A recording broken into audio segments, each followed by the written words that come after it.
welcome. You're watching NDTV's special broadcast on the elections, where we bring you all the highlights from the first day of the elections, the first phase of Lok Sabha polls held today.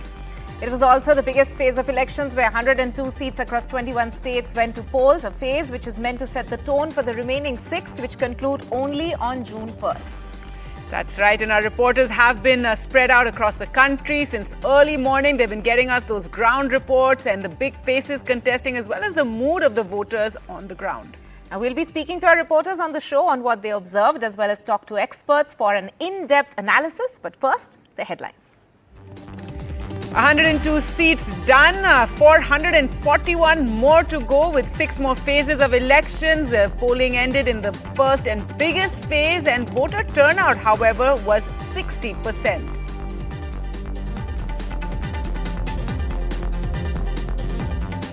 Polling in Manipur today after months of ethnic strife. Reports of sporadic violence with gunfire near a polling booth and EVMs being vandalized. In Nagaland, 6 districts barely vote over a separate territory demand. All eyes on Tamil Nadu. All 39 seats there went to the polls. It's a three-way contest there for the first time between the DMK, AIADMK and BJP. The turnout 62.19% till 7 p.m. Union Home Minister Amit Shah filed his nomination in Gandhinagar today. In an exclusive interview, tells NDTV that the BJP will have their best show in the south and win several seats in Tamil Nadu. Also hits out at the Congress for misleading people on electoral bonds. And Union Minister Nitin Gadkari, one of the big candidates in today's election, seeking a hat-trick from Nagpur. He tells NDTV the BJP will win big in Vidarbha.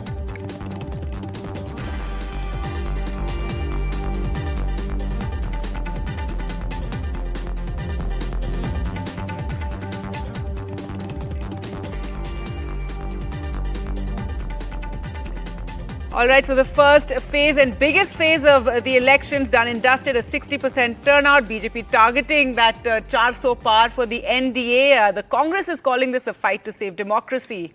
Now, the first phase of polls saw voting in all 39 seats of Tamil Nadu today, 12 seats in Rajasthan, 8 seats in Uttar Pradesh, 6 seats in Madhya Pradesh and 15 seats crucially in the northeast. In fact, Manipur also voted for the first time after months of ethnic strife.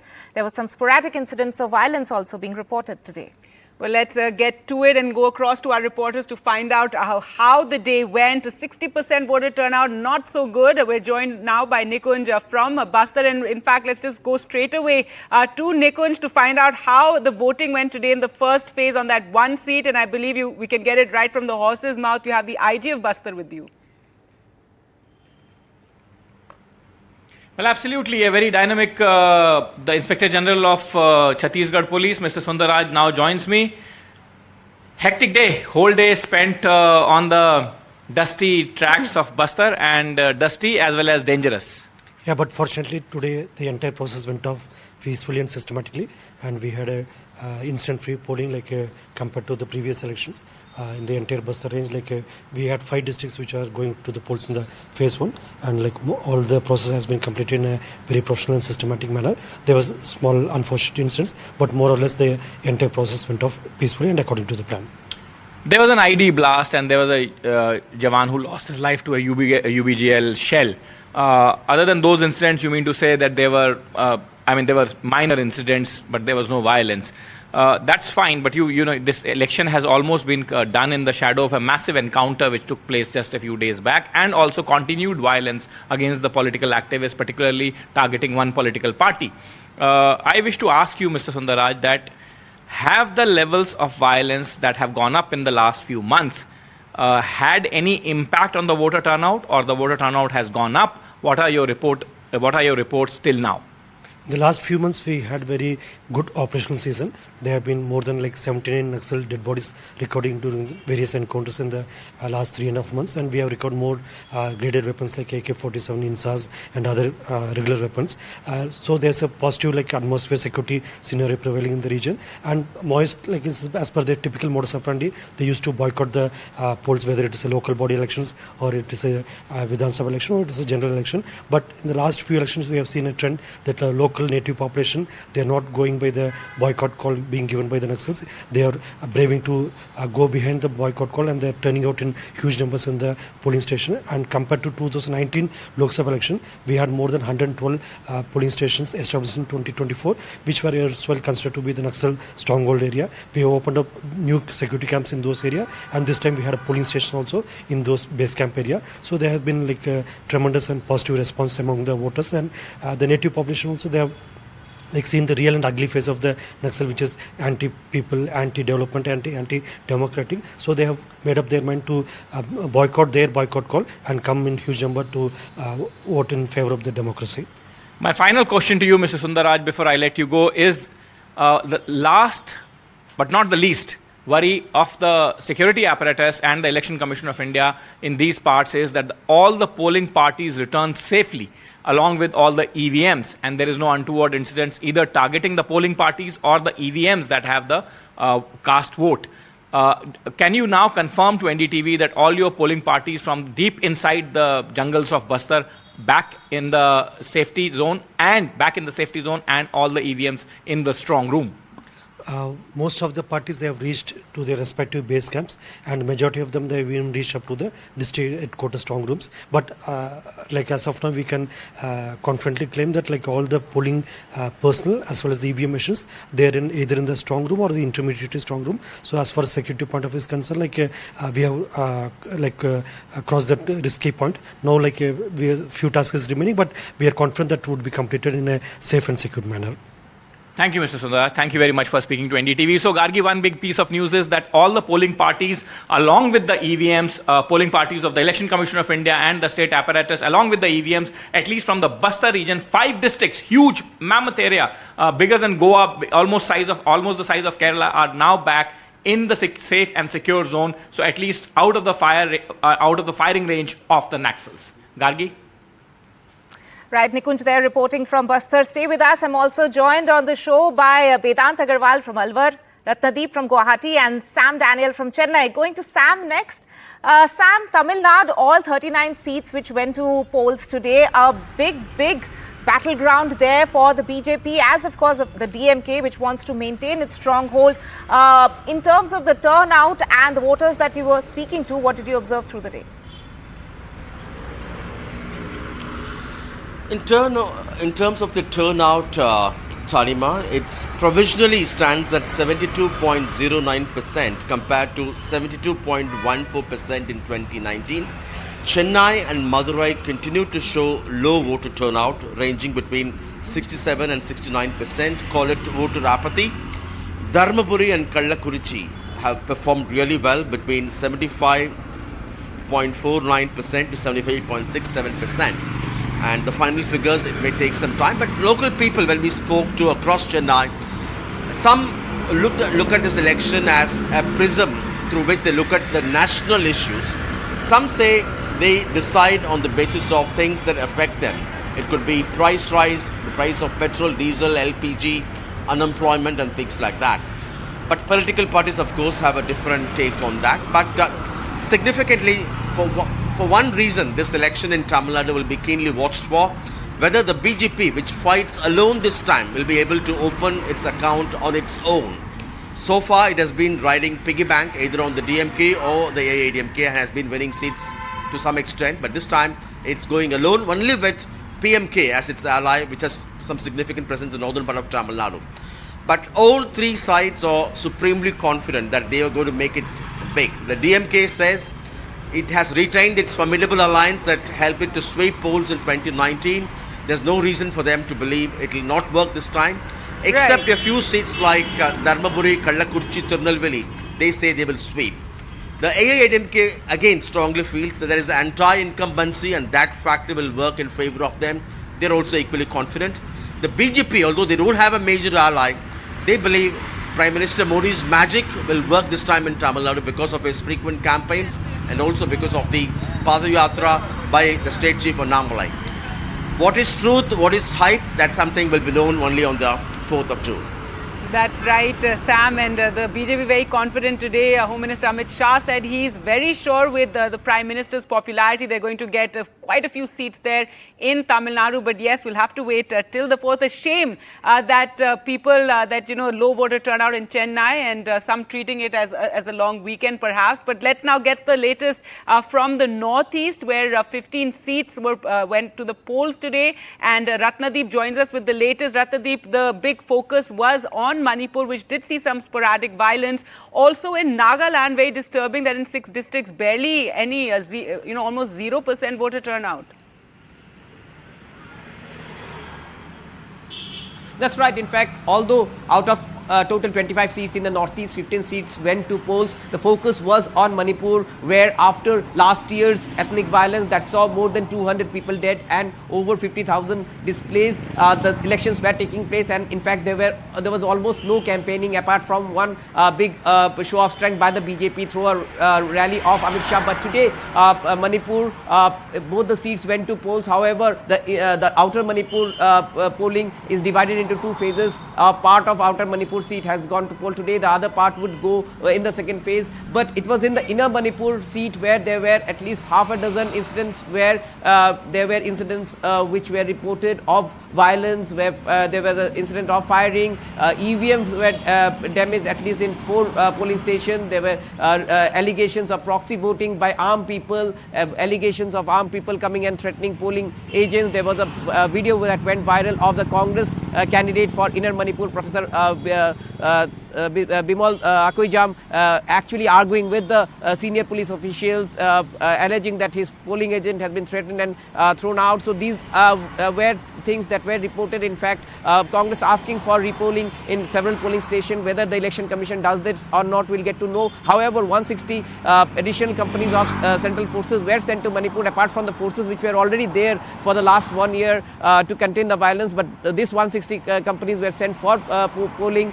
So therefore, by and large, the polling was peaceful. In overall, Manipur registered over 68% polling, which is far less than what it used to be in past. But given the circumstances in which people have voted, perhaps one would say that people did turn out. However, the most important part was that there were special arrangements, special booths made for people, over 25,000 people who live in relief camps, to come and vote. Many of them came and vote. In fact, we did speak exclusively to the Chief Minister. He agreed that in some areas there were violence, in some areas there are still issues there, and areas are sensitive, but he felt that people have taken part in the elections. However, if you talk about outer Manipur, in Kankopi district, the turnout was very low as compared to Churachandpur, from where the violence started. But talking about Nagaland, although it has only 1 seat, 1/3 of the state, 20 seats in Eastern Nagaland, almost registered 0 voting. This is because the ENPO, Eastern Naga People's Organization, which is asking for a separate territory with more autonomy and more financial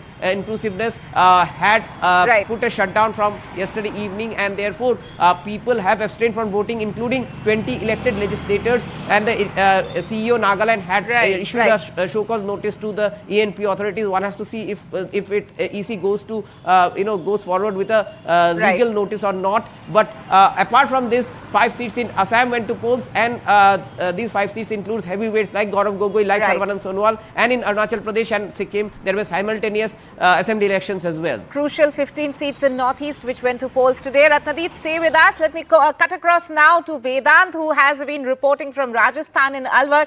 Vedant, of course, in Alwar it was a Yadav versus Yadav fight, with Union Minister Bhupinder Yadav actually contesting the Lok Sabha elections this time around. But is I want to ask you whether the Congress also looks at Rajasthan as one of the states where they can actually perform well. Probably Madhya Pradesh and Rajasthan are 2 states that they are looking at because it has been a massive deployment by the BJP across several other states where they have a critical stronghold, and they have, of course, recently won Rajasthan as well. But in terms of the fight that you're seeing in Alwar, is it a close contest, would you say? That's a very interesting question, Tarma. In fact, I am right outside the BJP Karyalaya here in Alwar, where currently Union Minister Bhupendra Yadav is in a huddle. He's a bit unwilling to speak right now. Earlier when we spoke to him, he exuded great confidence, but there's some nervousness right now because remember, it's a keenly contested battle here in Alwar. It's a neck-and-neck fight. Of course, at the moment it's difficult to say who has the edge. But remember, Alwar is a very critical belt. This entire, if you look at the Alwar seat in the assembly polls, polls. 5 out of the 8 seats were won by the Congress, which is why there is a strong Congress wave here. Lalit Yadav, of course, a ground worker, somebody who has been here, who's been a grassroots leader of the Congress here in Alwar, has great support base here. Bhupendra Yadav, on the other hand, many say that he's an outsider, though he has been the BJP's, crisis manager, the BJP's poll strategist, and now Bhupendra Yadav throwing his hat in the ring. Very interesting, but of course there is some nervousness on the BJP's part as well, because Lalit Yadav does have a strong hold here as far as the Alwar seat is concerned. Very quickly touching upon what were the key issues on which Alwar and Rajasthan indeed voted on. Particularly the first issue was the water crisis. Not just Alwar but key seats that went to polls, including Bikaner, voted on this issue of water crisis, which is an acute crisis not just in the rural areas but in the urban areas as well. Number 2, the women voter is going to be very crucial in Rajasthan, because remember this whole thing about Nari Shakti, the Nari Shakti Vandan Adhiniyam. It was Rajasthan was the first state that implemented 33% reservation in the panchayats as well. So the women voter is going to be crucial.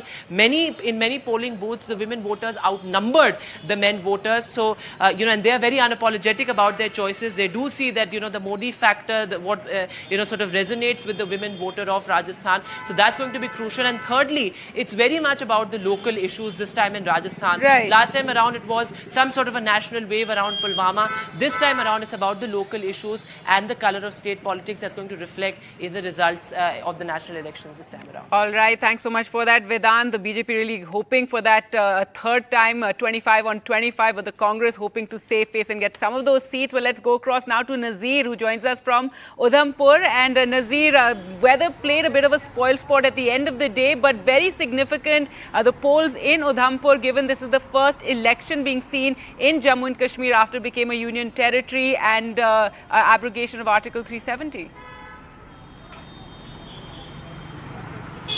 Well, despite rains, there was overwhelming participation from all the districts and the segments of this constituency, which is spread over 20,000 square kilometers.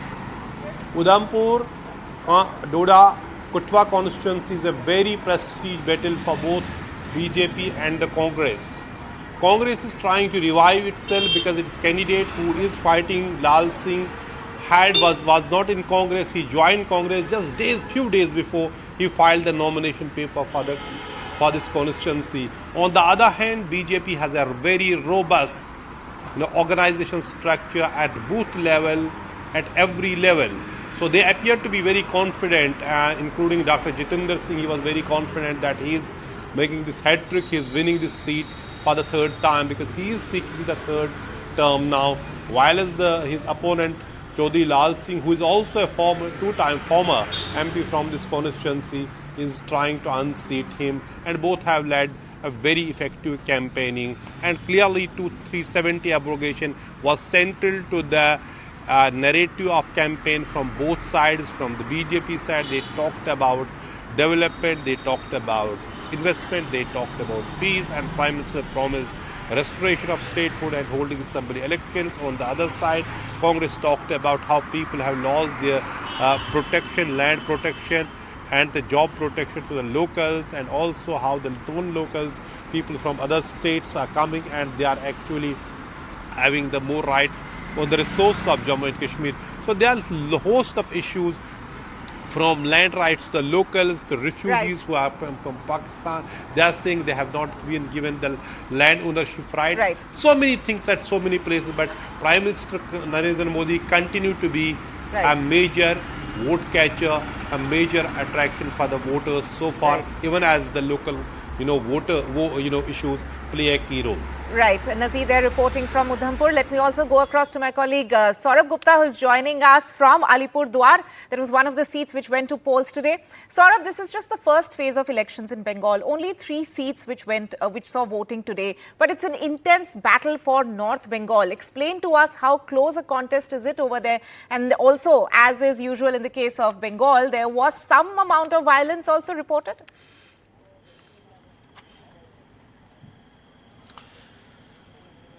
Yes, that's absolutely true. In fact, North Bengal is one of the strongholds of the BJP since 2019. The BJP swept the region and since then has managed to hold on, even though the Trinamool Congress made some gains in the 2021 assembly election.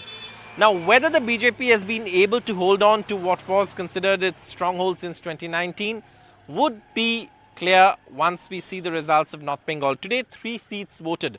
All these seats were held by the BJP in 2019. They have MPs in the names of Nishit Pramanik, John Barla, and also the Jalpaiguri MP.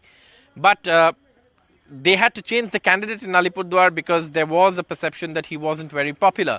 So they replaced him with Manoj Tigga, who's a very popular leader and is seen as someone who can pull off this election battle.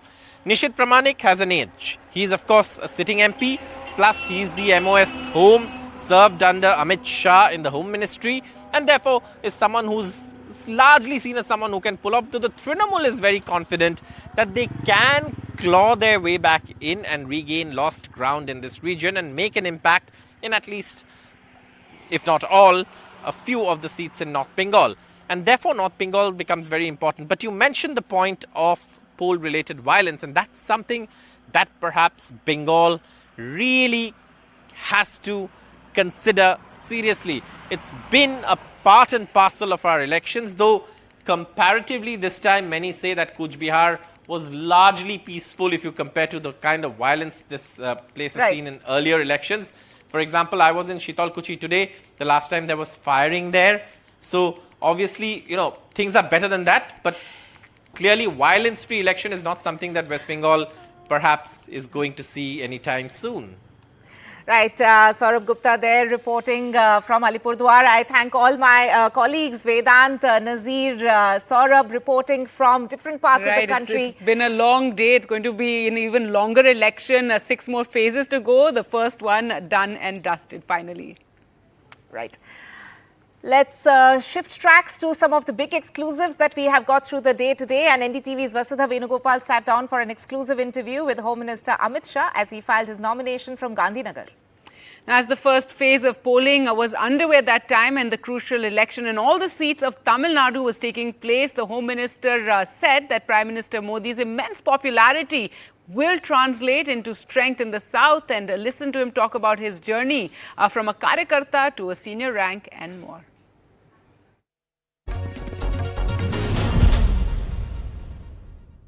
Union Home Minister Amit Shah has filed his nomination from the high-profile constituency of Gandhinagar today. He's here with us for a chat. Thank you, Amit bhai, हमसे बात करने के लिए. कल आपका road show इतना शानदार और इतने लोग थे, पूरा कल्चर गुजरात का सामने आया. अब देश भर में रोड शो कर रहे हैं, पर मुझे लगा कि काफ़ी कल अलग था. नारनपुरा से सरखेज से जो है आप गांधीनगर गए हैं. इस जर्नी को रोड शो के कॉन्टेक्स्ट में आप कैसे देखते हैं सर? देखिए, रोड शो में सबसे स्पेशल बात ये थी कि मैं उस क्षेत्र में रोड शो कर रहा था जहाँ मैंने पोस्टर चिपकाए हैं, पार्टी के लिए वॉल पेंटिंग किया है. यही क्षेत्र से मैं बहुत छोटे कार्यकर्ता से यहाँ तक पहुँचा हूँ. 30 साल से यहीं की जनता मुझे विधायक भी बनाई, सांसद भी बनाई, पार्टी का अध्यक्ष में भी मैं बना, देश का गृह मंत्री बना, मोदी जी का साथी बनकर गुजरात में और देश में उनके मंत्रिमंडल का हिस्सा रहा. ये मेरे लिए बहुत गर्व की बात है और मैं आज मानता हूं कि मेरे जीवन में गांधीनगर की जनता का प्रेम और आशीर्वाद बहुत महत्वपूर्ण है. कल जिस प्रकार से हर उम्र की माताओं बहनों ने आकर 7 साल की बच्ची से लेकर 91 साल की माता तक पुष्प बरसाए और आशीर्वाद दिया है, भले वो शायद 100 मीटर दूर मुझसे खड़ी हो, मगर मेरे लिए बड़ा भावुक क्षण था. अमित भाई, देश का पहला फेज पोलिंग शुरू हो गया है. साउथ पे सबसे ज़्यादा फोकस मुझे ऐसा लग रहा है. साउथ से क्या उम्मीदें हैं सर इस बार? देखिए, इस बार हम साउथ में मुझे लगता है कि हमारा सबसे अच्छा प्रदर्शन करेंगे. तमिलनाडु, तेलंगाना, केरल, आंध्र, कर्नाटक, ये चारों राज्यों में हमारा मजबूत प्रदर्शन होगा. दक्षिण में पहली बार मोदी जी की पॉपुलैरिटी इस स्तर पर पहुंच चुकी है जो अब चुनावी नतीजों में कन्वर्ट होगी. हमारी वोट शेयर तो 14 में भी बढ़ी, 19 में भी बढ़ी थी, मगर हम उस स्तर पर नहीं पहुंचे थे जिससे सीट बन पाए. इस बार मुझे पूरा विश्वास है कि सीटें भी बनेगी और बड़ी संख्या में हमारे साथी वहां से चुन कर आएंगे. अमित भाई, अफवाह कह लीजिए, एलिगेशन कह लीजिए, बार बार कांग्रेस जो कह रही है कि कॉन्स्टिट्यूशन बदलेंगे, 400 पार होगा, इससे क्या लाभार्थी बेस जो है मोदी जी का, उस पर कोई भी असर पड़ सकता है? देखिए वसुधा जी, ये बात को वो आरक्षण से जोड़कर प्रच्छिन्न रूप से कह रहे हैं। मैं खुलकर इसका जवाब देना चाहता हूं। हमारे पास 2014 में भी संविधान बदलने के लिए पूर्ण बहुमत था, एनडीए की बात करें तो, और 2019 में तो भाजपा का स्वयं का पूर्ण बहुमत था। 10 साल से मोदी जी पूर्ण बहुमत के साथ शासन कर रहे हैं। हमने कभी आरक्षण को छेड़ा नहीं, मगर आज आपकी चैनल के सामने मैं स्पष्टता कर देता हूं, हम ना कभी आरक्षण के साथ छेड़खानी करेंगे, ना किसी को करने देंगे। ये हमारा कमिटमेंट है देश की जनता को। मोदी जी ने पिछड़ा समाज को, दलित समाज को, ट्राइबल समाज के कल्याण के लिए सबसे ज्यादा काम करे। हमने हमारा बहुमत का उपयोग किया है धारा 370 हटाने के लिए, ट्रिपल तलाक को समाप्त कर मुस्लिम बहनों को न्याय दिलाने के लिए, सीएए लाकर जो हिंदू, बौद्ध, सिख, क्रिश्चियन आए हैं उनको न्याय दिलाने के लिए हमने इसका उपयोग किया है। हमने आरक्षण छीनने के लिए उपयोग नहीं किया।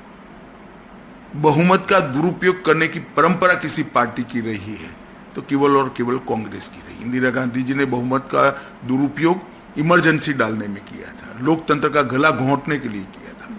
हमने पूर्णतया डेमोक्रेसी के माध्यम से, डेमोक्रेटिक तरीके से देश की महिलाओं को 33% आरक्षण देने में हमारे बहुमत का उपयोग किया है। तो देश की जनता ये सब जानती है, इनके लिए कोई मुद्दे नहीं है। इसलिए इस प्रकार से मुद्दों से भावनात्मक विरोध खड़ा करना चाहते हैं, मगर मैं नहीं मानता देश की जनता इनके छलावे में आएगी। अमित भाई, ईवीएम टैंपरिंग और इलेक्टोरल बॉन्ड्स को जो एक्सटॉर्शन बॉन्ड्स कहा जा रहा है, इस दो क्रिटिसिज्म को आप किस तरह देखते हैं? देखिए, इनकी पार्टी ने बॉन्ड कितना लिया है तो वो भी एक्सटॉर्शन है क्या? जहां जहां उनकी राज्य सरकार थी वहां से उनको बॉन्ड के माध्यम से डोनेशन मिले। एक बार राहुल गांधी देश की जनता को बोले कि हाँ, हम भी एक्सटॉर्शन करते हैं, और सांसदों के अनुपात में हमसे ज्यादा डोनेशन उनको मिला है। अगर सांसदों के अनुपात में ये मिले हुए डोनेशन को करे तो कांग्रेस को 9,000 करोड़ मिला है, भाजपा को 6600 करोड़ मिला है। तो ये गलत बातें है, क्योंकि कोई मुद्दा नहीं है, हम पर कोई करप्शन का आरोप नहीं। 23 साल से मोदी जी पर चवन्नी के करप्शन का आरोप नहीं लगा है। इसलिए एक इल्यूजन, एक भ्रांति खड़ी करना चाहते हैं कि जिससे ये जनता में एक प्रकार से भ्रांति खड़ी हो। सफल नहीं होंगे। और जहां तक मोदी जी को वोट देने का सवाल है, मैं पूरे देश में घूमकर आया हूं। हर जगह, हर भाषा की जनता, हर जाति की जनता, हर वर्ग, आयु वर्ग और महिला और पुरुष सभी मोदी जी को वोट देने के लिए तैयारी कर बैठे हैं। मतदान की दिन की राह देख रहे हैं। आज मैंने भी गांधीनगर से अपना पर्चा डाला है। मैं गांधीनगर की जनता को और देश भर की जनता को करबद्ध विनंती करता हूं कि मोदी जी को तीसरी बार बनाइए, प्रधानमंत्री बनाइए। मोदी जी इस देश को दुनिया में सर्वोच्च स्थान पर पहुंचाने के लिए कटिबद्ध है और ये होकर रहेगा। सर, आउट ऑफ पॉलिटिक्स एक क्वेश्चन है सर। नक्सल का एक बहुत बड़ा ऑपरेशन हुआ और चुनाव के एकदम पहले हुआ, तो और ऐसा हमने दिसंबर में भी देखा था। हमारा जो वॉर ऑन नक्सलिज्म है ये जारी रहेगा सर? देखिए, भारतीय जनता पार्टी के कमिटमेंट में कोई बदलाव नहीं। टेररिज्म और नक्सलिज्म लोकतांत्रिक तरीके नहीं है, इसको समाप्त कर देना चाहिए। मैंने, प्रधानमंत्री जी ने, सबने अपील करी है कि जो हथियार डालकर आते हैं उनका स्वागत है। अगर हथियार लेकर जाओगे तो फिर तो जवाब सुरक्षा बलों ने देना पड़ेगा। परंतु कांग्रेस पार्टी ने इस पर भी जो रिएक्शन दिया है, तुलसीदास जी के एक रामचरितमानस में उपदेश है कि ईश्वर जिसका खराब समय शुरू करता है सबसे पहले उसकी मति हर लेता है। कांग्रेस ने इस एनकाउंटर को फेक एनकाउंटर कर नक्सलियों को बचाने की बात की है। मैं इसकी घोर निंदा करता हूं। कांग्रेस सरकार जब तक छत्तीसगढ़ में थी नक्सलियों पर ऑपरेशन नहीं होते थे। 90 दिन में हमारी सरकार ने ऑपरेशन किए, 87 नक्सली मारे गए हैं, 123 नक्सली अरेस्ट हुए हैं और 253 नक्सली सरेंडर किए हैं। जो गति पकड़ी है इसके आधार पर मैं कह सकता हूं कि मोदी जी की तीसरी टर्म शुरू होने के बाद 1 या 2 साल में ज़्यादा से ज़्यादा इस देश से नक्सलिज्म समाप्त हो जाएगा। Sir absolutely last question sir, Gandhinagar में कल मैं देख रही थी जैसे हॉस्पिटल में पेशेंट्स के फैमिली मेंबर्स को खाना देना हो या प्रेग्नेंट वुमेन को न्यूट्रिशन बार देना हो, आपको तो दिल्ली रहना पड़ता होगा एज होम मिनिस्टर, ये सारा जो आपका विजन है इसके इम्प्लीमेंटेशन में आप कैसे काम कर रहे हैं सर? मेरे परिवार के लोग करते हैं, मगर इससे आप पॉलिटिक्स के कोई लेन देन नहीं। धन्यवाद। Thank you so much, sir. So that was the Home Minister of the country, Amit Shah, who's very critical to the successful implementation and delivery of many of Narendra Modi's policies, politics and governance. With camera person Kanan Patra, this is Vasudha Venugopal for NDTV. All right, so quite an extensive interview there with the Union Home Minister. He made many claims about Tamil Nadu, very confident. But let's move on now to our other exclusive interview. Union Transport Minister Nitin Gadkari, who's the BJP's candidate in Nagpur, which went to the polls today. He's hoping for a hat-trick. And speaking to NDTV's Ronak Kukre, Gadkari negated opposition's charge that the BJP was aiming to change the constitution. He asserted that salient features of the constitution cannot be changed. In fact, the Union Minister also spoke about the highly anticipated visit of Tesla boss and billionaire Elon Musk, who's likely to visit India next week. He said that the centre will do what is necessary to collaborate with Musk.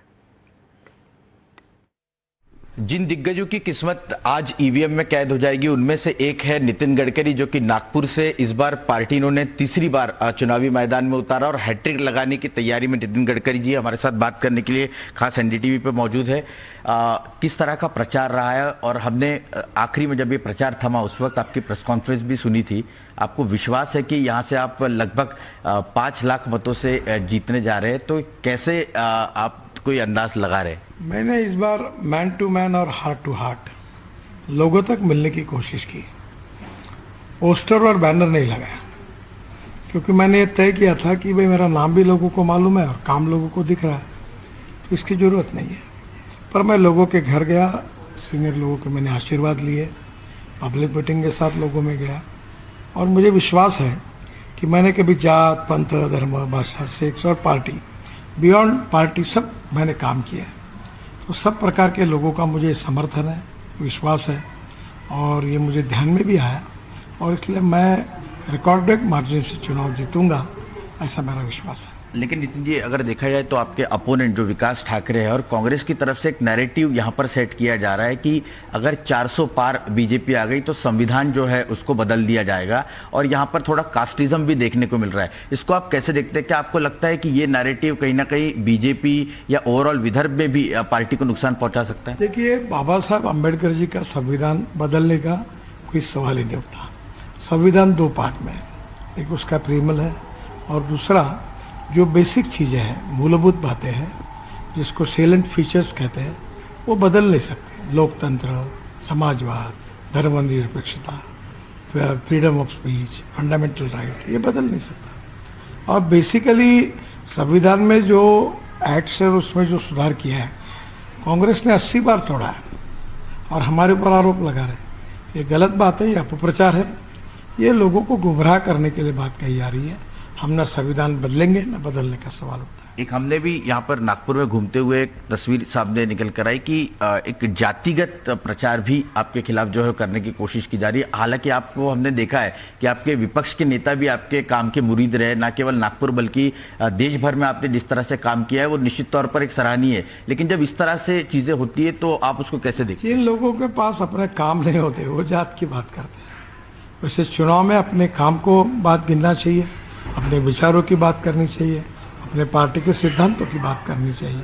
अगर सरकार होगी तो सरकार के performance की बात करनी चाहिए, और इन्हीं बातों पर चुनाव लड़ना चाहिए। पर आदमी उसकी जात से बड़ा नहीं होता, आदमी उसके गुणों से बड़ा होता है, इस बात पर मेरा विश्वास है। और मैं कभी अपने काम में जातिवाद नहीं लाता, सांप्रदायिकता नहीं लाता। कोई भी जात पंथ धर्म भाषा और पार्टी हो, सबका काम करता हूँ, सबका साथ, सबका विकास, सबका प्रयास, ये बात पर मेरा पूरा विश्वास है। नितिन जी, एक सवाल ये है कि अगर विदर्भ की जिन 5 सीटों पर फिलहाल चुनाव हो रहा है, अगर उसकी बात करें तो पिछली बार 1 सीट कांग्रेस ने यहाँ पर जीती थी। इस बार सुधीर मुनगंटीवार को वहाँ से मैदान में उतारा है। प्रधानमंत्री ने भी इस रीजन में अब तक 2 सभाएं की है और दूसरे फेज के लिए भी वो आज वर्धा आ रहे हैं। तो क्या लगता है कि इसका कहीं ना कहीं फायदा पार्टी को होगा? आप कैसे देखें? मुझे लगता है कि इस बार हम विदर्भ की ये पूरी सीटें जितना चुनाव रहा उतनी की उतनी सीटें हम जीतेंगे, और रिकॉर्ड बनाएंगे। नहीं, लेकिन एक जिस तरह से तोड़फोड़ पार्टियों में हुई है उसको लेकर भी बीजेपी पर यहाँ पर आरोप लगते रहे, तो इसको आप देखते हैं कि मतदाताओं के मन में किसके पास क्या सिंबल है, ये जो प्रॉब्लम देखने को मिलती है, आपको लगता है चुनाव में इसका असर दिखेगा, लोकसभा चुनाव में? मुझे नहीं लगता। ग्रास रूट पर जो तीनों पार्टियों की बेसिक वोट बैंक है वो इकट्ठा आएगी तो बीजेपी की शानदार जीत होगी, ऐसा मेरा विश्वास है। एक आपके विभाग से जुड़ा हुआ सवाल ये कि जो टेस्ला के एलन मस्क है वो भी जल्दी भारत दौरे पर आ रहे हैं, क्या कुछ योजनाएं रहेगी और कितना फायदा इससे हो सकता है? नहीं, जरूर है। हिंदुस्तान में सभी ऑटोमोबाइल के all brands in the world present है। टेस्ला की कमी थी, टेस्ला आएंगे और मुझे लगता है यहाँ से हमारे ऑटोमोबाइल का एक्सपोर्ट ज़्यादा होगा। अभी हम लोग लगभग 5 से 6 लाख करोड़ का एक्सपोर्ट कर रहे हैं और बढ़ेगा, और वर्ल्ड में अभी हम तीसरे नंबर पर हैं। आने वाले समय में हम नंबर वर्ल्ड में 3-4 साल में 1 नंबर का मैन्युफैक्चरिंग हब बनेंगे, ऐसा मेरा विश्वास है। लेकिन ये दौरा कितना इम्पोर्टेंट है भारत के लिहाज से अगर देखा जाए तो? नहीं, अगर वो आएंगे तो निश्चित रूप से यहाँ अगर वो मैन्युफैक्चरिंग करेंगे तो सरकार की ओर से जो भी सहयोग होता है वो जरूर करें। शुक्रिया बात करने के लिए एनडीटीवी से। तो पूरी तरीके से यहाँ पर विश्वास है नितिन गडकरी को, अपनी सीट तो बड़े मार्जिन से जीतेंगे ही, इतना ही नहीं तो विदर्भ की जो 10 सीटें हैं वहां पर भी एनडीए गठबंधन अच्छी खासी संख्या में यहाँ पर सीट जो है वो जीतने जा रहा है। नागपुर से कैमरा पर्सन संदेश भैकर के साथ रौनक कुकड़े, एनडीटीवी इंडिया के लिए। All right, with that, time for us to slip into a short break. On the other side, we'll be going across to our panelists to talk about what else, the first phase of elections. Right, and we'll of course bring you more updates in terms of the latest that we are getting on ground. And but at the moment, as Gargi said, we'll slip into a short break.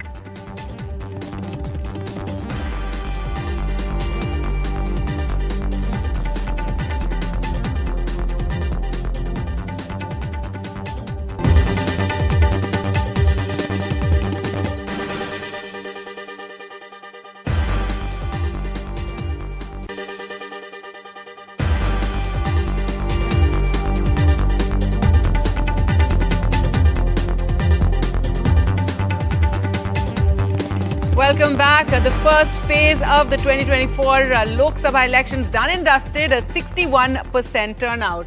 Right, it was also the biggest phase of elections where 102 seats across 21 states went to polls, a phase which is meant to set the tone for the remaining 6, which concludes only on June 1st, counting of course on 4th of June. All right, let's go across to our panelists now. We're joined in studio by Hilal Ahmed, Assistant Professor, CSDS, Manisha Priyam, political analyst and researcher, also joining us in studio. We're also joined by Shazia Ilmi, National Spokesperson, BJP, Selam Dharadharan, National Spokesperson, DMK, and Arshpreet Khadial, Spokesperson, Congress Party. Thank you all for being with us. It's very exciting. The first phase of the elections are finally done. 61% turnout, and I'd like quickly to ask our analysts what they think of that. Manisha, first to you. So it will have to be seen state by state. I do think in a number of the key states the polling percentage is not very high, and it does not beat in any case the records that were there for last time. But let me give you that statutory warning. Higher and lower percentages are not correlated with outcomes of any kind, though one confirmation is there that if this percentage is not very high, and irrespective of what people have to say, neither the political temperatures nor the atmospheric temperatures are not as high as they would be by the first week of June. So I'm a little wary that this was just the first round, so to say. Both sides but have the biggest. The first round, the biggest. Both sides had put on, both sides, I would say the multiple sides, many state level players and the national parties had put out their best campaigns for the last 2 or 3 months. So I would urge the voters to come out in larger numbers. It's a massive exercise. The whole world looking towards us with our largest electorate and the voting machinery being carried under difficult circumstances to remote parts of India. So I do believe that a lot more needs to be done by the Election Commission of India to mobilize more people, get more of them out, and to get the vote going. Right, Hilal? Yeah, I think if you compare that figure with 2019, it is certainly low by 8%, and this is certainly an important factor. But I don't think that it is. Yeah, but I don't think that it is. It may be called lower turnout. By all standards, it's an impressive turnout. if we look at historically we have around 60% turnout in the first phase. So it is not as something that is shocking. Two takeaways from this turnout. One, that committed voter of every party has come out and voted. Two, floating voters have already, in some senses, they are also participating actively. So in that sense, I would say that the third segment of the voter, which is undecided voter, might be the possibility that they have not come out and they did not participate as we expected, at least in this phase. All right. Well, usually we think that if low turnout is good It's news not for a the low turnout incumbents, but you're saying it's not a low turnout. One would have thought by that this Lok Sabha election we'd have a better voter turnout. But yes, Tanima. Right, I'd like to go across to Mr. Salem Dharanidharan. It's all the 39 seats of Tamil Nadu Lok Sabha seats went to polls today, and we had the Union Home Minister giving us an interview today where he said that this is going to be the best show by BJP in the South, and we've seen that literally BJP has not left any stone unturned. The Prime Minister was literally going there almost on a weekly basis, sometimes more than once in a week to Tamil Nadu. So what do you have to say about this claim being made, or rather anticipation rather from the BJP that they're going to have the best show in the South this time? And crucially, he also said several seats they're going to win in Tamil Nadu. See, people can dream, and who am I to stop them from dreaming?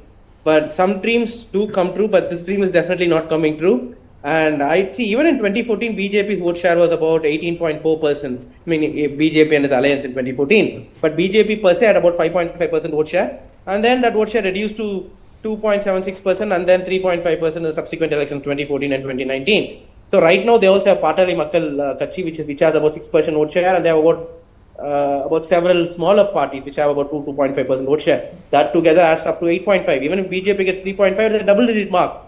But that doesn't show that the BJP is growing. That's point number one. The Tamil Nadu BJP president, Annamalai himself, has conceded defeat today by saying the 1 lakh voters are missing in Coimbatore after the end of the polling day. Election Commission is under the union government, and what were they doing so long? You verify the voters list a month before, or 3 weeks before, or even a few months before the election. The voters list are verified, and is done by the BJP, Election Commission under the BJP government. After election, to come and say that voters are missing and repoll has to be done, that itself means that you are conceding defeat. These are all right. Well, let's ask Shazia Ilmi about that. The DMC. People of Tamil Nadu are completely with the DMK. This time, there's increase in women voters in women voters in Tamil Nadu, and these votes are going to DMK because our leader has done. Right, Shazia Ilmi, with this BJP war cry, this ab ki baar 400 par, one wonders, the question is where these numbers are coming from. And Tamil Nadu was seen as one of the places that you're looking at. South is one of the places that you're looking at increasing numbers. Yes, but I would like to comment first on what the previous speaker, my friend of DMK, said. I really hope that BJP's dream does not turn out to be a nightmare for DMK, firstly. And secondly, it is not the work of Election Commission to look at the list of voters. It is done by the state administration, which is exactly what Annamalai did. I have been both a counting agent and a polling agent many times in my life, and also a candidate. So I would like to inform you that this has nothing to do with EC. Sometimes the names are struck off of those who you think will not be a part of your team or would not vote favorably for you, and sometimes the names are added. So many of the voters, when they go down to go to the individual booths, they find their names struck, and this is very common, and which is exactly what Annamalai has protested against. It has nothing to do with the Election Commission whatsoever. So please don't try to confuse. This is very basic. It happens in many states with the state machinery. Very disturbing if you're saying it's very basic. Quick reaction, Salem. Yeah, and the state machinery does a lot of gadbad. Let him just react to this particular point that you're making, an accusation rather that you're making. For recounting. No, let's see. What I'm trying to say is every party has access to the voters list few weeks before the election. So what was the BJP party in Coimbatore doing even a month before the election? That's what I said. And if there was a discrepancy, they could have raised the issue with the Election Commission. I said. I never said the Election Commission was in charge of looking at the voters list. No, you the said parties election, are also responsible. The parties can go and have a look at it. It is just right now after the election. Look at the timing. The voters list available Manisha months wants to back. make a point. Shazia, Right. Shazia, get Oh, yeah, back. after the election. Shazia, get back to the Panna Pramukhs. What were they doing? I believe there's a Panna Pramukh in the BJP. If Of this is course, the there are order, Panna Pramukhs, and You should I'm consult sure that them, They would have yes. looked and checked, because every candidate checks a list Yeah. of the entire area. This is done, but for some reason, if some names have been left out, Annamalai is within his rights to ask for recounting. Yeah, that because the he is name within his seems to have rights. struck off. That's what I'm saying. Right. Let me bring in Arshpreet Khadiyal of the Congress into the conversation. Arshpreet, you know, we've seen, of course, the conversations about Tamil Nadu and certain parts of Bengal and Uttar Pradesh, which also went into polls today. But for the Congress, are they eyeing the seats in Rajasthan and Madhya Pradesh, which went into elections? Are these some pocket boroughs that the Congress is hopeful that they'll be able to perform better? Despite the fact that, of course, Rajasthan was recently won by the BJP, but is that where Congress's hope lies in terms of the first phase of election, some of the seats And that a matter went of in there? prestige, actually, Thank you considering for the question. last time it was 0-0 or 1 out in Madhya Pradesh and 0 in Rajasthan. So, matter of prestige as well.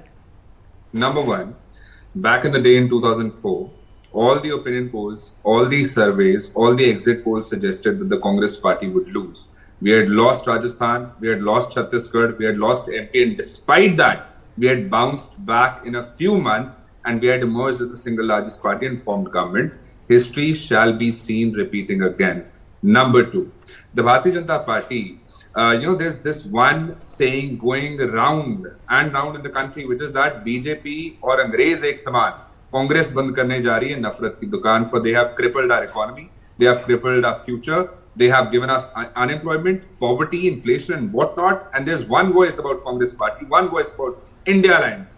Punjab पहुंचाएगा देश की आवाज parliament तक. That is what every single kid in the country Right, is saying. you know, you're speaking No, very this alliance is eloquently about over two here, things. but one wonders, you know, you've not If been I able to may. translate this on the campaign trail. And yes, of course, the fact that unemployment and price rise is a big concern. We saw in the recent CSDS survey that was done as well. But even then, that survey did find that still it's the Modi charisma, it is, the nationalism, etc. that he speaks about, that does capture Nafrat, people's imagination. Yes, Answering your Shazia. question, we have already, if I may complete, it's just 20 Actually, if seconds. you compare, So we have already shut the Nafrat ki dukaan in Himachal. We have whether already it's shut the consumer Nafrat ki dukaan in inflation or Karnataka. food Already inflation. shut All the right, Nafrat one ki moment. dukaan Just in let Karnataka. Arshpreet complete his Complete. point. 1 minute, Shazia. I apologize. Just let better. Arshpreet complete his point. Yes, go ahead, Arshpreet Khadiyal. Thank you. So the country knows that this election is between two alliances. One is a non-democratic alliance which wants to do away with our democracy, with our constitution. And on the other hand, it is the India Alliance that wants to save it. Now there's this Nyaya Patra versus Jumla Patra. I was expecting from the Bharatiya Janata Party that on Jumla Divas on the 1st of April,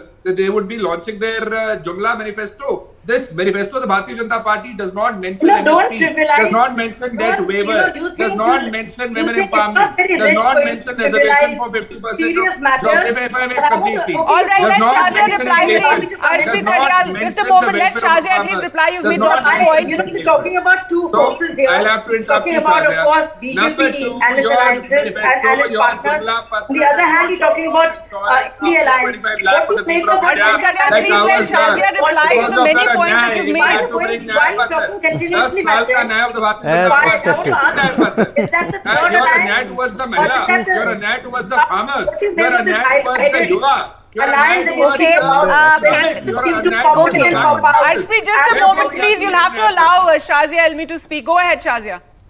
I'm saying, what does he make of what's happening in West Bengal when Mamata Banerjee clearly stated that she has nothing to do with India Alliance, and she clearly told everybody there that, don't mistake us for India Alliance. What does he make of what's happening in Kerala? No, your friend, this is a sign of nervousness when you keep interjecting. So don't display your nervousness. Listen calmly and then answer later on. What do you make of what happened in Kerala? Where Annie Raja, not just Annie Raja, everyone is making fun. The Communist Party senior leaders are calling Rahul Gandhi a clownish. We have very less time left. We have very less time left. Yes, exactly. I want to bring in our analysts at this point. we have very less time left on the discussion. I just want one quick question, probably an answer from both of you.